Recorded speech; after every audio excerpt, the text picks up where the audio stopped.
But anyway, we started talking about what it is to be embodied. Like, are you so I was like, do you feel like you're an embodied person? Um, and she said, well, what does that actually mean? And I was like, that's a fucking fantastic question. One definition would be like being embodied is the opposite of being stuck in your head. You could think of it that way. Another way to think of it, for me, when I think of embodied people, I think, can your body troubleshoot? Can your body problem solve? Or does it need just a specific set of instructions and it can follow that specific set of instructions? Like that, that's a, it's a clunky definition, but it actually is pretty workable.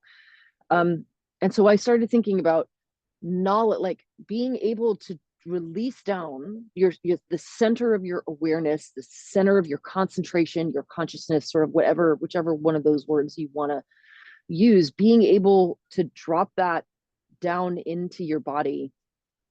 I started thinking about troubleshooting and like, okay, if I want my body to problem solve, it has to have information.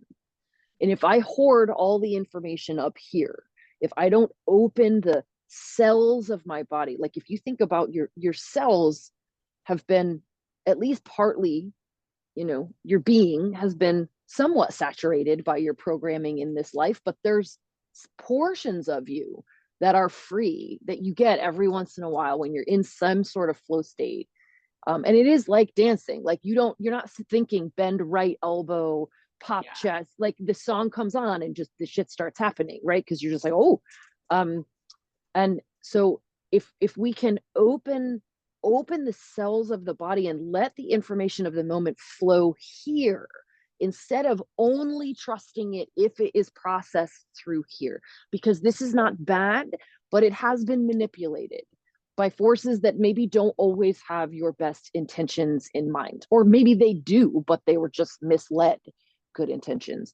And I started thinking about that scene from, remember the scene from Apollo 13, when they're like, we got to make a thing like this fit into a thing that looks like this using nothing but this, and they throw all this crap on the table. Like that's trouble. That is what troubleshooting is. How do I problem solve from this to this? And the only people who could do that were people with deep knowledge of all the equipment kind of involved. And so allowing your attention to drop down into your body, like we don't turn inward because we don't understand it. That's one of the, like it's hard to let go of the outside because all of your reference points for, am I a good person? Is shit going okay? Like they're all out there.